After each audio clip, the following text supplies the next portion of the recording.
Hello, and welcome to another engaging episode of Stan the History Man. And I'm your host, Dr. Stanley Sandler. Today, I'd like to talk about how the railroads built America. And this is not an unfamiliar topic, but I think we'll talk about some aspects of it that you may not be entirely familiar with. Okay. And I'd like to start out, first of all, with an American locomotive of the era that built America. This is a 440. It's called the American style. Okay, American locomotive, the 440. That is four, well, on one side, two driving wheels, but altogether four.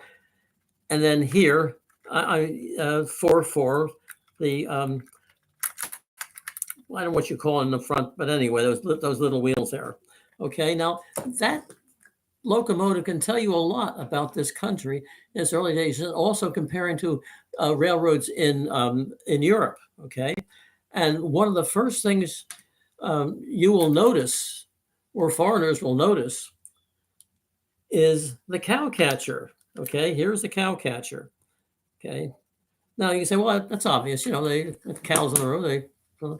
Actually, British locomotives and French and Spanish and not Russia, but kind of don't have cow catchers, and that tells you the reason is for the American Railroad. The American Railroad developed the country. Like our first railroad was the Baltimore and Ohio. Well, Ohio was like, you don't want to say the Wild West, okay? So there's nothing there. The railroad goes out to develop that area, to get resources and so on, bring people in, farmers and so on. So therefore, there's stuff on the track. There's cows, there's geese, there's kids playing on the track, whatever. So they have to have a cow catcher. Now, in Europe, the first railroad in England, and maybe the first in Europe, now I should give you dates, late 1820s, early 1830s, okay? It's the Manchester and Liverpool. And if you know England, Manchester is a very busy port, which is very important port, for example, American cotton exports. They land at Manchester, and then they'd have to go, for some reason, they didn't build the factories for spinning the cotton in Manchester. I'm sorry, I got this wrong. Liverpool's the port, okay? Sorry about that. And then why didn't build the factories in Liverpool? I don't know, but they built them in Manchester, okay? So therefore, they had to get a way to bring the cotton from Liverpool to Manchester. Now, already between Liverpool and Manchester, it's all developed. I mean, there are houses there and everything. So there's no necessity for a cow catcher, a train going on the British Liverpool and Manchester Railroad. Okay. And by the way, I should point out that these are all private companies. Nationalization doesn't start late 1800s, late 19th century, maybe even then. I'm not exactly sure. But certainly right up through the 20th century until First World War, they were all private companies and money makers. They were built to make money. So there's another difference along those same lines is this American thing has a headlight, okay, a big headlight. Again, because you got things might be on the road, okay. There's the headlight. See, here we come, okay. Now again. They had lanterns on Continental locomotives just to let you know there was a train here, but not you have to have it all lighted up and the cow catcher and so on to clear the way. So it's a very big difference between the two, and it's all done by private thing. But it's also true that these private companies, at least in the States, were, I would say, lavishly subsidized by Congress. We say all this, big business welfare, corporate welfare. That's something we do now. Well, we did it back then to encourage the railroads because, again, they're going through undeveloped territory. They have to have some kind of money up front to go. And so we had a checkerboard system of public land in America. And so every other, they had little checkerboards of counties would be given to the railroads. And then the idea was when they go through, they develop it, and then the government gets taxation money, gets the country developed, and the companies make money. And it goes into another difference that, again, is not entirely known, but is known to Europeans when they came over here. Our railroads were something bumpy and constantly derailing and everything, because, again, it'd be a while before these railroads could start making money going through the back of beyond. Whereas again, Liverpool, Manchester, Birmingham, Glasgow, Edinburgh, these are all developed cities. So once they get to them, they can pretty well, sure, and if the railroad is run efficiently and so on, it will start to make money. So therefore, the tracks were well laid. That takes more time. They had more money to build better trackage and so on. Whereas that guy was kind of hit and miss and just get it through and fulfill the government contract that you're going through those territories to get your subsidy. So again, very very big differences between the two. And I should also point out or give you an example of. We tend to think of trains as passenger trains. With Americans like passenger trains. We don't ride them anymore, but we like them. I'm being somewhat facetious now. They're great plans for Amtrak and everything, but Amtrak hasn't made any money yet. So this would be a rail car of the 1870s, 1860s, 1870s, built of wood and no sleeping cars. You bring some bedding with you, perhaps, and no dining cars either. So basically getting from one point to the other, but still, by the time Lincoln's time, he went from Springfield, Illinois to Washington, D.C., but he had to make a lot of train connections because all these little private lines going here and there, and you had to go from one to the other. It's quite a laborious journey that he had to make. And it's interesting, his return journey, and of course he was dead. Lincoln's body was they couldn't keep changing it. One of the problems they had was the platforms were too big to have a sleeping car.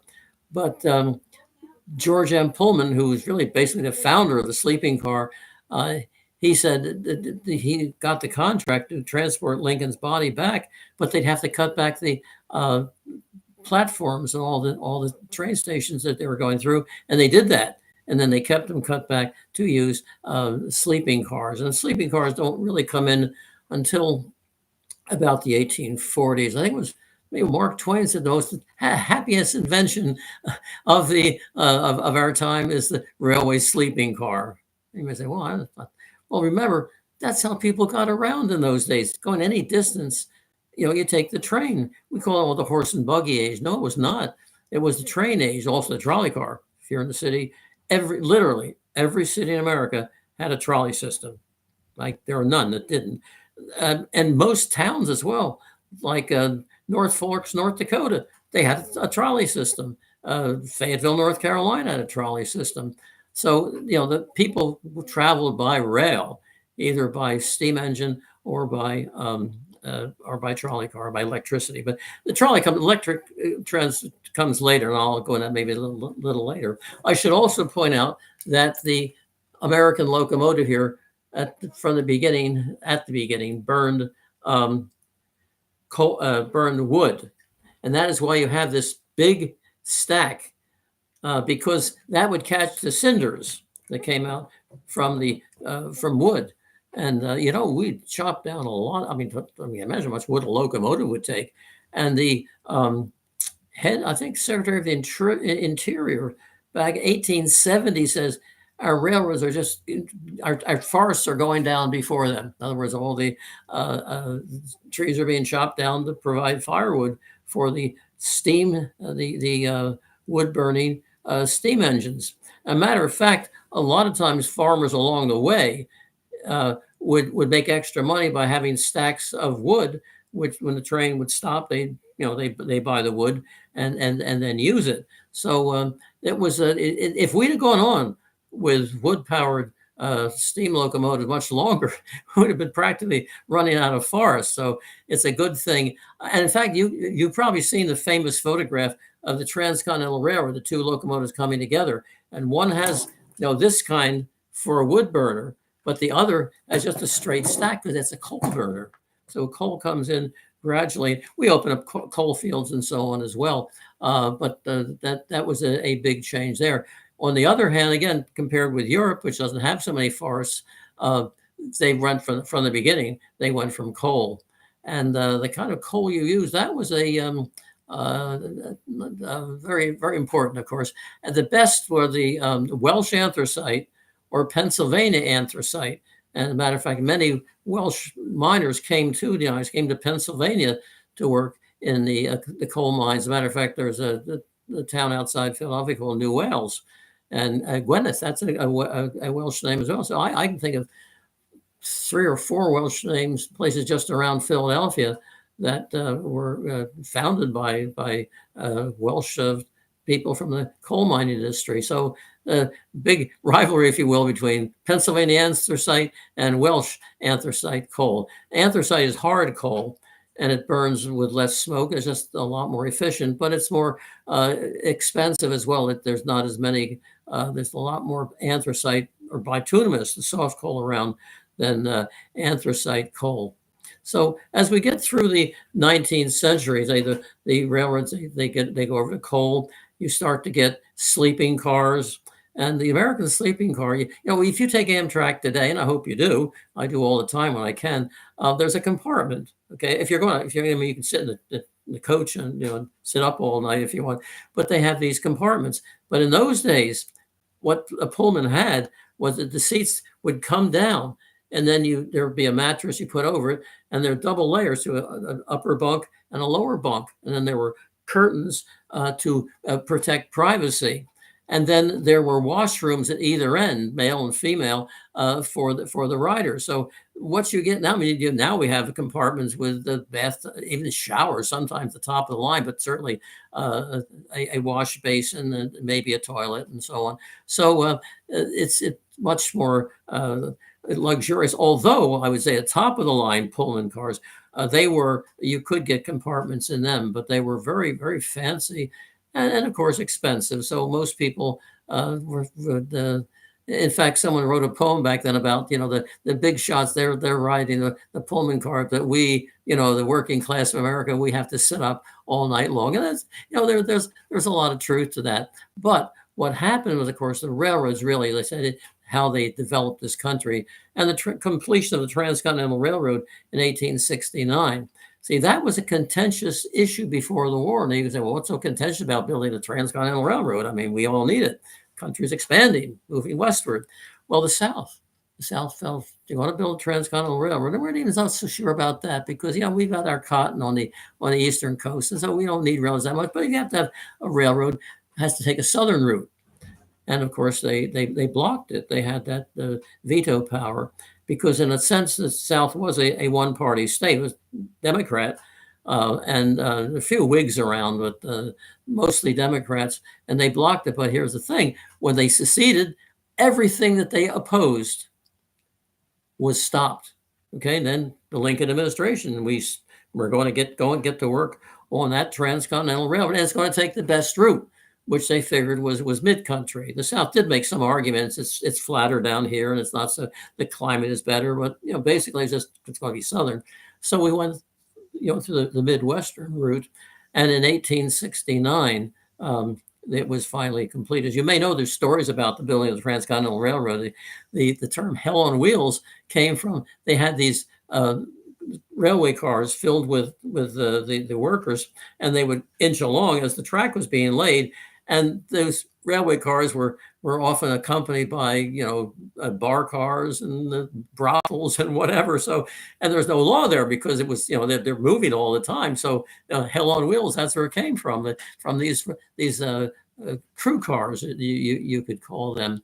And they were paid not only the section of land, but they're also paid by as much track as they could lay. So they were frank to lay track. They're making money. Every mile is more money. And remember, I said that they have to, get it done fast and then get the money. So actually, for a while there, they went past the actual thing. We're going to stop at Promontory Point, Utah. They went past Promontory Point just because laying track. Finally, the government said, stop it. Get together at Promontory Point. This was the age of, almost you could say unbridled capitalism. I mean, just let her rip was sort of thing. And fortunes, when the millionaire, that was a real fortune, and many millionaires, well, not many, but appreciable number of millionaires were created by the railroads. So, and the opening of the Transcontinental Railroad, you could cross the country in 5 to 7 days. It'd take months to go by a covered wagon or whatever. Or there was another way to go from the East Coast to the West, or from the Eastern United States to the West, would be by sea. You could take a ship all the way around the Cape Horn, and then up to California to San Francisco. But that was a long thing, and tempestuous voyage around Cape Horn as well. Should also point out that because of the railroads, the United States became much less of a maritime power. I said, well, how is that?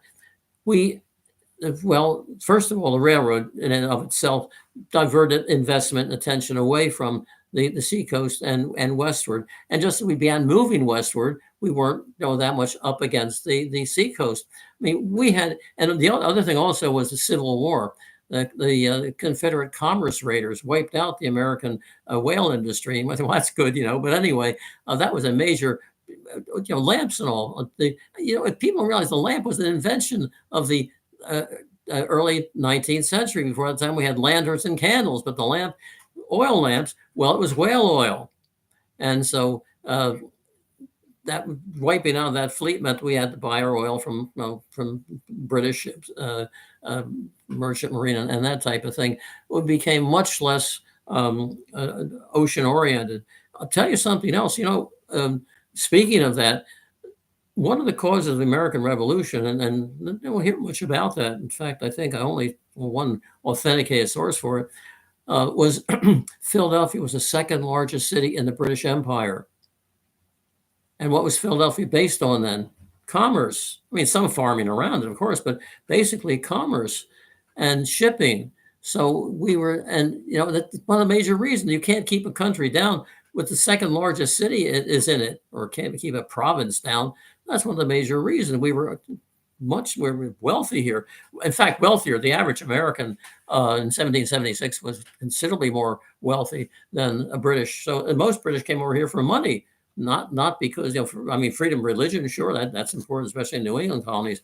But the average bloke came over for improvement, or Norwegians, whatever, came for a better life. And the better life also was, in 1790, as late as that, 90% of Americans were farmers. And so the idea of, but that's not the case in England. In England, they call it the landowning class. If you owned land, you were up there. So the idea that, well, the land, we had the Land Act was, if you stayed on the land and improved it for 5 years, it's yours. Well, this was almost unbelievable fortune for a farmer. You ever see the countryside of plain over England? It's just little square, patch of woods here, little square, patch of woods there. And they say our Midwestern farms, or if you will, the farms in Canada, Saskatchewan. I mean, it's huge. So that the whole idea, and of course the railroads made this all possible. They get off the boat, get on the railroad, head westward. I mean, there wasn't much free land left in the eastern United States. This would all be the new territories, which became new states because of the railroads. Of course, Chicago was the best example. There really is hardly a Chicago before the railroad, or Detroit for that matter. All these Midwestern cities really grew because of the railroads. Okay, so it was the device that built America. Now, steamships, because steam railroads, steamships, of course, they were also important as well. And of course, down the vast, great interior rivers. I don't know why I can't find that thing. Rivers, the Missouri, the Ohio, the Mississippi. England doesn't have those. Europe has a continental Europe, but not England. It's interesting, but that's how we went through the rivers, and of course the railroads, and between the rivers were the railroads. Of course, building these mighty bridges, railroad bridges across these great rivers was an engineering feat in and of itself. So the railroads constantly were getting better, improvement. One of the improvements that came mid to late 18th century, 1870s, 1880s, with brakes. Every passenger car and freight car. Now I'll get a picture of a freight car here for you. Here's a typical flat car from that era.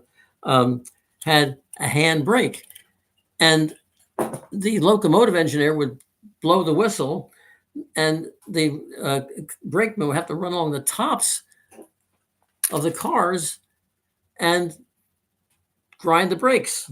Start, a wheel, and then it would make the well. That was imagine doing this in a snowstorm or even a rainstorm. Guys would slip off, and the brakes don't apply. So it's very dangerous. But finally, by about say 1880s, you have interlocking brakes that the one brakeman could put on the brakes for all the car, and that was an enormous improvement. And the railroads resisted because it's money. See, they're trying to make money here, and it's the private companies. And a lot of people died. A lot of brakemen died, and their short life expectancy. Just imagine running along the top of a box car or a passenger car and cranking down the brakes. The other thing was automatic couplers. In the beginning, up and again till about the 1870s, 1880s, it was called link and pin. You have a like a ball, a circular iron, and a pin, and you drop the pin into the ball. The one car would have the pin, the other car would have the ball, and you drop it in. Well, yeah, the locomotive engineer, you'd signal him, okay, bring it back now, slowly, and then he dropped the pin into the ring. If it, but again, the engine steam is not like electricity for controlling. I mean, steam, it's kind of jerky. And it's reciprocating engines too. So many times you could say that guy's a brakeman because he doesn't have any fingers left on one hand, something like that. And again, the railroads fought it. That's expensive. You got to put these what they call knuckle couplers. They clip together and hang. Great idea. And but eventually the railroad unions here. One case, way back then when the unions were strong, if we go on strike, the country shuts down basically. And there were major national strikes, 1877 and 1893, in which they had to call on the troops and the National Guard because they said, well, the trains are using, the passenger trains, well, even the freight trains are using government mail and so on. So you can't interfere with the mail. So they broke the strikes that way. But still, these improvements came through. I should mention the air brake that George Westinghouse. And he's the one that really, saved a lot of brakemen's lives. That's basically, he said why he did it, just to save lives. But of course, it made him a fortune. The Westinghouse Corporation is still with us today. So these improvements were coming along slowly, too slowly, you could argue. But nonetheless, the railroads were built, and the country was developed. Towards the end of the 19th century, was electric traction. And that really was developed in Germany first. I'm not exactly sure why, but they had a few short electric lines. And then it came over here. And one of the major reasons for electric transportation, railroad transportation, was that a lot of tunnels. I mean, to get into New York, you have to go into the Hudson River, Baltimore, and a long tunnel. And the steam engine would go through them, but they'd just be almost choking to death. And so they finally developed efficient electric locomotives that would they detach the steam locomotive and then attach a small electric to pull it through the tunnels. And that was with the coming of the electric locomotive, that wasn't necessary. But for a long time, that was the called juice jacks that would pull them through the tunnels. And so that was another major development, the electricity. The problem electrification of the railroads was that you had to have enormous beginning infrastructure. There had to be poles with the wire. Mostly they didn't use like third rail or anything like that. That was mostly for the subways, but these overhead wire, well, they got to do every 500 feet or something, overhead wire. Also, you have to have a special locomotive, and you can't transfer an electric motive to a steam line. You probably transfer a steam engine to an electric line, but don't the other way around. So you had a company had to buy a whole fleet of new electric locomotives as well. And one of the railroads that was almost completely electrified was the Great Northern, which was built by a Canadian entrepreneur, the Great Northern Railroad. And then there were a few other smaller ones, but actually later on, the Great Northern de-electrified, just too expensive for them. And a major engineering project which electrified, stayed electrified, was the route, the Northeast Corridor, sometimes called, between Boston and Washington, D.C. And that was developed as a electric project during the Great Depression. This was Hoover's idea that we put money into these corporations improving, and then they'll have to hire a lot of electricians and that type of thing. And a lot of Americans said, well, you're giving all the money to the Pennsylvania Railroad, but we're not getting anything. But at least that electrification, and it was later on extended up, it went originally from New York to Washington, or Washington to New York, whichever. But later it was extended up to as far as Boston. And there are great plans now to much more electrification. So because of the pollution factor. So electrification, one of the major improvements. The magnificent GG1 Pennsylvania locomotives, they were the Pennsylvania Railroad had to buy 100 of them to that electric line in the Northeast Corridor. I should also point out to you that it's something else that a lot of people don't know. I only knew it because I read it a couple of places. I also saw this in the Pennsylvania Station, which has now been torn down in New York, but it was the biggest corporation in the United States by wealth, certainly, I don't know, by actually employees or whatever, the Pennsylvania. And I saw a monument in Broad Street Station in Philadelphia to the employees of the Pennsylvania Railroad who lost their lives in World War II. And the thing goes up. I mean, it must be like, I'd say 8 feet high. And there were like 4 sides to it. And they all list the names of people who were killed in World War II or died in World War II. I don't know the exact circumstances. Wow.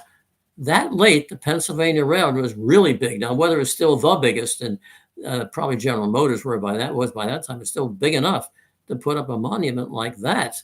That shows you just how the railroad. I mean, when I was a kid, every place you went any distance was you take the train.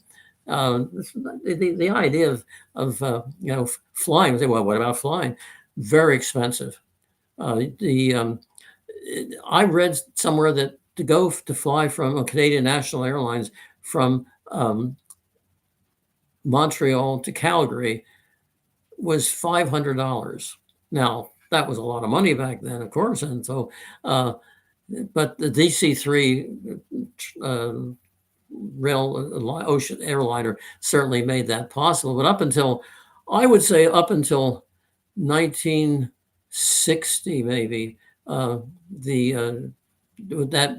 that time when it became financially feasible to fly. So the railroads took all that burden. The 2 world wars, it's interesting that the 2 world wars, World War I, the government said, look, we got to nationalize the railroads, got to take them over. We're at war now and take them over. Well, it was just an awful mess. The cars were backed up like 100 miles behind the ports, loaded with military equipment, soldiers, whatever, backed up. So they find the Wilson administration, okay, we'll let you run the railroad. You are going to own them, but we'll let you run them now. So after the war, they went back to private ownership. But in World War II, we did learn. I mean, sometimes we do learn from the past. Said, look, it was an awful mess in World War I. And you guys can, I mean, and Franklin was not a great friend of big business, but he said, you guys obviously can run the railroads better than we can, so we'll let you run it. We're going to watch you. We're going to, watch out what you're doing during the war. They worked well. The number of books out on the railroads and American railroads in World War II, and I mean, they delivered the goods. Okay. We very rarely did American troops run out of equipment because the railroads there would put it on the ships. And of course, the ships, we were mass producing ships like the freighters, the Liberty ships. So the bacon was delivered to the European conflict and the enormous distances in the Pacific. So but then after the war, I think during in the 1930s, of course, the Depression certainly didn't do railroads any favor, and a number of them went flat out bankrupt. And then they got a brief period of improvement during the war, but then afterwards it faded. One interesting development in the 1930s, though, for the railroads, passenger railroads, was the streamliners. Now, a lot of people weren't taking the trains in and so on. So the railroads, our passenger revenue was really going down. What do we do? And they developed the Art Nouveau streamlined cars of the 1930s. As a matter of fact, you look at Amtrak cars today, they're all that kind of uh, streamlined, I don't know what it is, aluminum or something like that, very streamlined looking. These were really fast, and it just made the old steamers look like clunkers. And it really was just the looks that seemed to attract people to these. And I think they were diesel powered, and so they didn't have as many stops to make. That's very important about it. I should talk more about the coming of the diesel. A lot of rail fans hate diesels. It's too modern and all, but the diesel saved. I think that saved the American railroads, because the steam railroad, about every 100 miles you had to stop. Water, coal. Imagine doing this out west. Okay. Um, but the diesel could go on. I don't know what the exact lengths are, but they didn't have to do that. And all they needed was fuel. Matter of fact, the diesels were so inexpensive to run that sometimes, and certainly in terms of fuel, they wouldn't turn them off at night. Now they couldn't get away with that now because of pollution regulation, but they would run them. They wouldn't bother to turn them off. So the railroads couldn't resist whatever people thought about the mighty steam engine, the huffing and the puffing and the whistles and the night. No. So the diesel really safe. They were cheap. They were cheap to build. They were cheap to operate, and so it's a lot of these little towns out in the Midwest. You wonder what's for? What is it for? I mean, it can't just be all farming.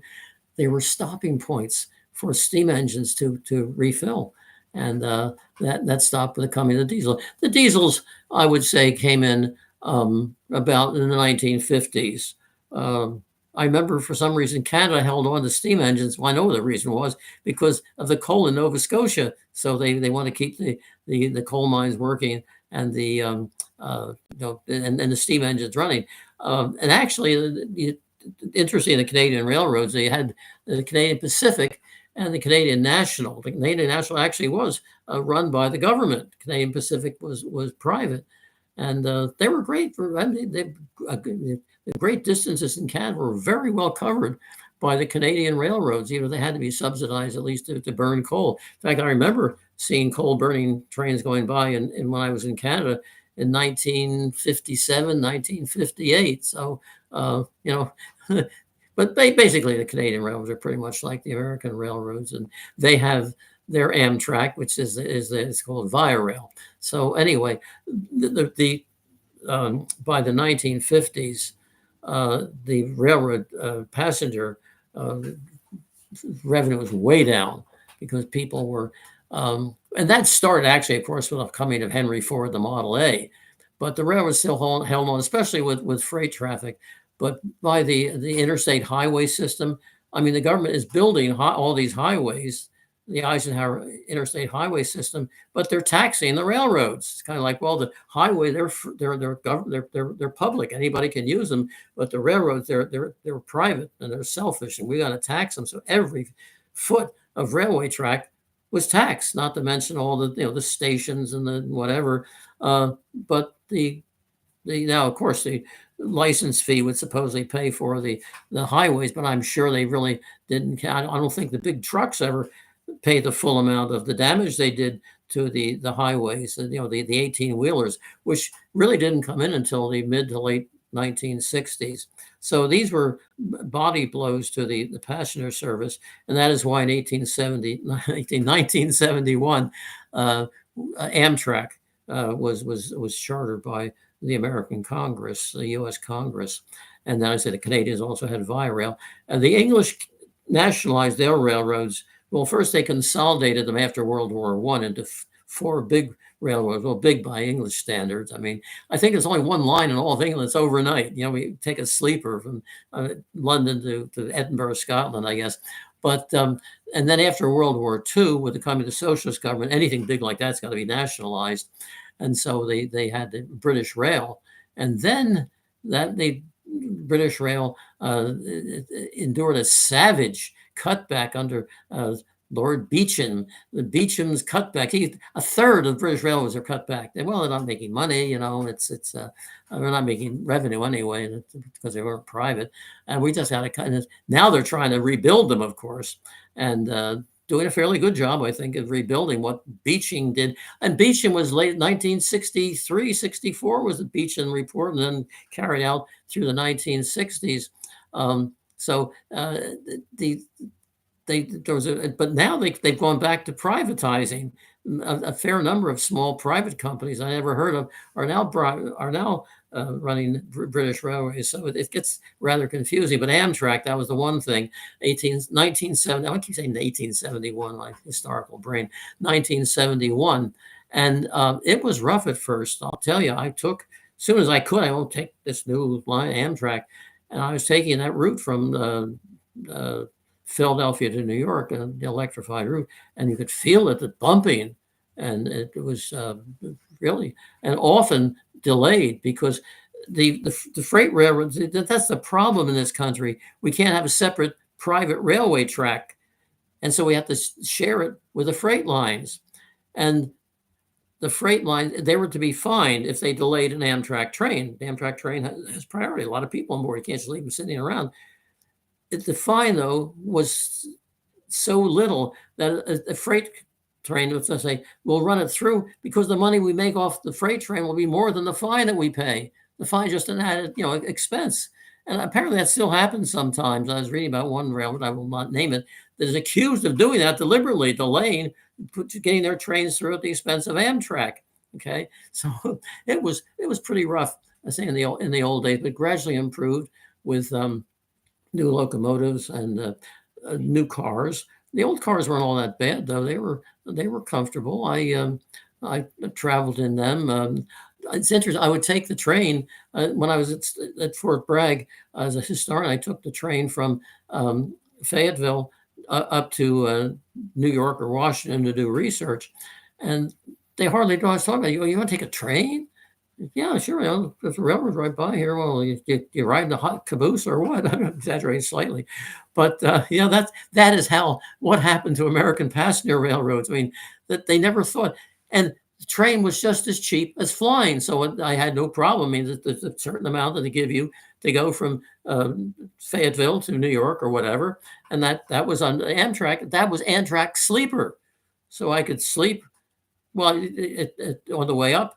And then they had, in New York, do my business, and then or Washington, and then come back on the day train. And my meals were included, okay. And it wasn't just some pretzels and the Coke or anything. I mean, your meal with Amtrak meals. They said, "Oh, they're gourmet." They weren't that good, but I mean, they were pretty good.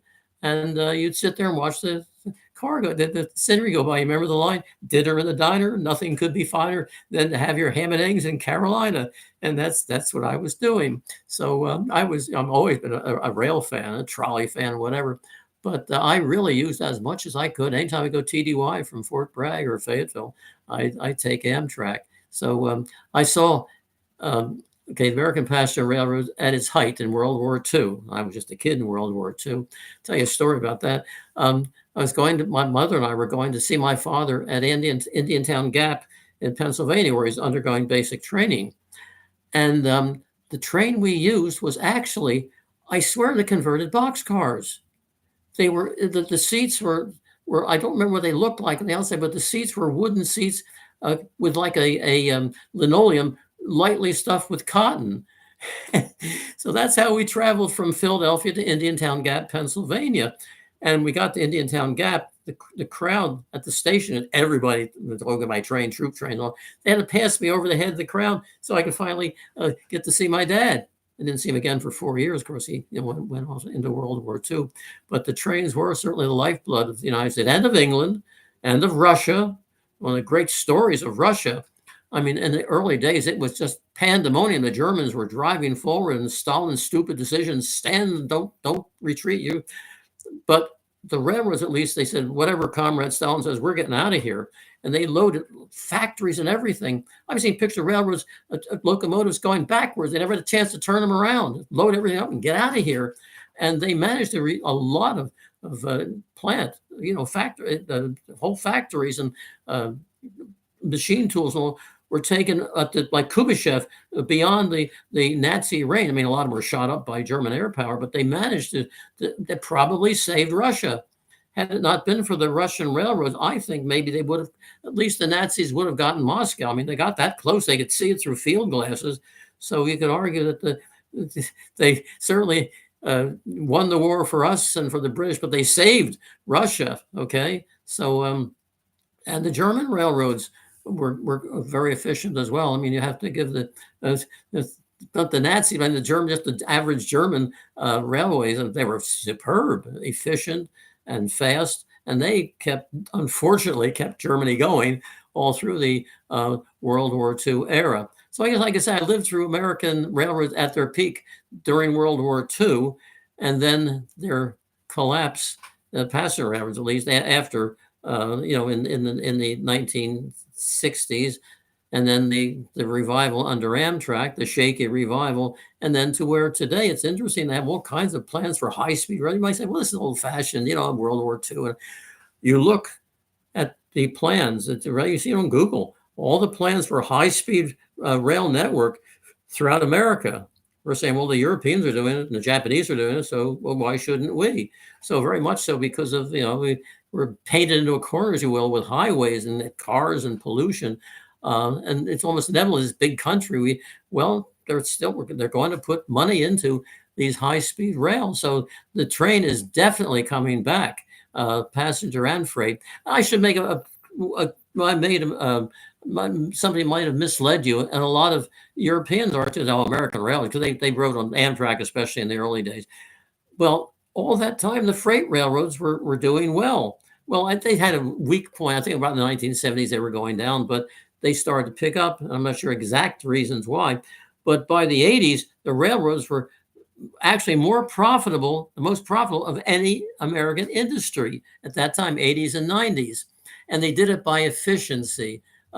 You often see a railroad cut, and there's a bridge across it, and the bridge has got two arches, like, for one track, and then two tracks, one this way and one that way. There's only one track in it because they do the same amount of freight or much more than the old days when that bridge and those lines were built than they did in the past. So that's how continuously welded rail. Remember the clickety clack on the railroad track? Not anymore. For all certainly your major lines, it's all welded rail. So you have maybe every half mile or something like that. I mean, you have to have some expansion joints in there, but that's about it. So that romantic clickety clack would really wear the wheels out on the cars, and so that's why they went over to that, to concrete ties rather than railroad than wooden ties, which are still around, because they are cheaper. But all the main lines now are that continuously welded rail, concrete track, improvement in signaling, electronic signaling, and so on. That's why we don't have a caboose anymore. Caboose used to be great. The trainmen that sit back, there are probably more trainmen than they need because the railroad, the union say you're going to put 5 people on this train. So 2 of them or 3 of them are back in the caboose, smoking and drinking coffee, but keeping an eye on the train, But they got it down to, and some unions say they got down too much. Like you got just the engineer, and they actually call them conductors on the freight trains as well. But the caboose, now caboose is a tourist attraction. I've seen motels made up out of cabooses because we don't use them anymore, the romantic caboose. So that's all. You could argue that the freight railroads certainly have become very just mechanical, as it were. There's not the old romantic. Same thing about ships. I mean, look at a container ship. It's just a pile of boxes anymore. But still, they're efficient. So that's the price we pay for efficiency. And that is why I say that the freight railroads never declined as bad as passenger. I mean, passenger railroads went out of business, but the freight then came back with a bang. I should mention that on the eve of Amtrak, 1870, why do I keep saying 1871? It's in my brain or something. on the eve of Amtrak, every single passenger, everything around it, ran passenger service was trying to get out of it. Everyone was petitioning the Interstate Commerce Commission, with one exception, Southern Railroad.